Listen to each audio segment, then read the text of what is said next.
الحمد لله رب العالمين والصلاة والسلام على سيد الأنبياء والمرسلين وعلى آله وأصحابه أجمعين أما بعد فأعوذ بالله من الشيطان الرجيم بسم الله الرحمن الرحيم إن الله يحب التوابين ويحب المتطهرين صدق اللہ العظیم۔ محترم ناظرین و سامعین، آئیے پاکی اور ناپاکی کے مسائل میں ہم آج نواقض وضو کے مسائل کو جانیں۔ نواقض وضو کا معنی وضو کو توڑنے والی چیزیں۔ کون کون سی چیزیں ہیں جو وضو کو توڑ ڈالتی ہے؟ فقہاء نے 8 چیزیں نواقض وضو میں گنائے ہیں، شمار کیے ہیں۔ سب سے پہلے ہے کہ سبیلین یعنی دونوں آگے پیچھے کی شرمگاہ سے کسی چیز کا نکلنا، یہ ناقض وضو ہے۔ اسی طرح سے بدن کے کسی بھی حصے سے نجاست کا نکلنا، مثلا زخم ہے تو اس سے خون، پیپ، مواد وغیرہ کا نکلنا، یہ بھی ناقض وضو میں سے ہے۔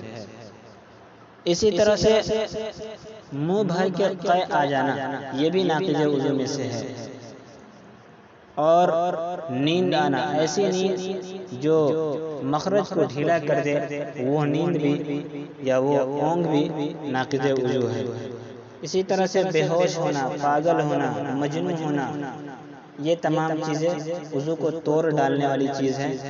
لہذا جس کے ساتھ بھی یہ پیش آئے اس کے اوپر یہ حکم لگایا جائے گا کہ اس کا وضو ٹوٹ گیا ہے۔ تو میرے دوستو، وضو کے یہ چند مسائل تھے، یہ چند ناقض وضو تھے جن کو آپ کے سامنے شمار کیا۔ اسی طرح سے ایک اور بھی ہے کہ رکوع اور سجدہ والی نماز کے اندر آدمی زور سے قہقہا لگا کر ہنسے۔ قہقہا زور سے لگا کر ہنسنے سے وضو ٹوٹ جائے گا، لہذا پھر سے وضو کرنا پڑے گا۔ لیکن اس کے اندر شرط یہ ہے کہ رکوع اور سجدہ والی نماز ہو، مثلا نماز پنجگانہ ہو، یا اسی طرح سے نماز جمعہ یا نماز عیدین ہو۔ لہذا نماز جنازہ میں اگر کسی نے ہنس دیا تو پھر وہاں پر وضو نہیں ٹوٹے گا، اس لیے کہ اس کے اندر شرط یہ ہے کہ رکوع اور سجدہ والی نماز میں یہ حرکت کی ہو، تب جا کر وضو ٹوٹے گا۔ تو ایک مسائل، 2-3 مسائل کی طرف چلتے ہیں کہ وضو کے اندر انجیکشن لینے سے کیا وضو ٹوٹ جائے گا؟ یعنی کوئی شخص وضو بنا کر اگر انجیکشن لے رہا ہے تو اس سے وضو ٹوٹ جائے گا؟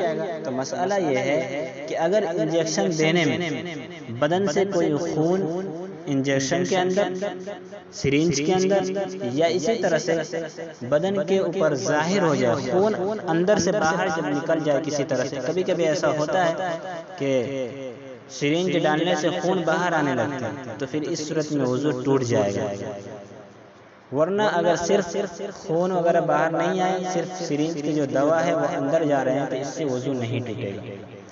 اسی طرح سے مسئلہ گلوکوز وغیرہ چڑھانے کا بھی ہے کہ وہاں بھی کیونکہ سوئی ڈال کر پھر اسی کے ذریعے چڑھایا جاتا ہے گلوکوز کو، تو لہذا اس صورت میں بھی وہی مسئلہ ہے کہ اگر اس سوئی کے واسطے سے، اس سوئی کے ذریعے سے بدن سے اگر خون وغیرہ نکل آئے یا اس سرنج میں چلا جائے تو وضو ٹوٹ جائے گا، اور اگر خون وغیرہ نہ جائے، صرف گلوکوز اس کے اندر چڑھایا جائے بدن کے اندر، تو پھر اس صورت میں وضو نہیں ٹوٹے گا۔ یہ باریک باریک مسائل ہیں جن کو سمجھنا بہت ضروری ہے۔ اسی طرح سے ایک اور مسئلہ سمجھیے کہ تھوک، بسا اوقات ایسا ہوتا ہے کہ دانت کی کمی کی وجہ سے، دانت کی کمزوری کی وجہ سے تھوک کے ساتھ خون آنے لگتا ہے۔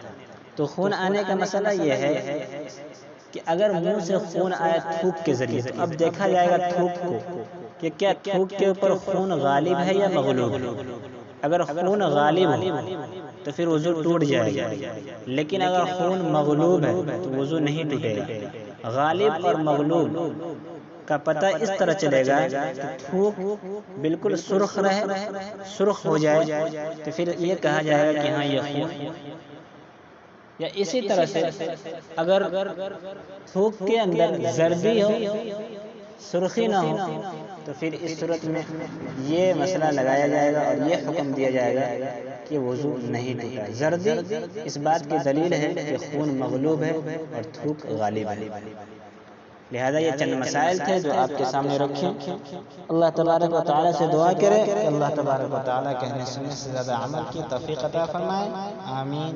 وآخر دعوانا الحمدللہ رب العالمین.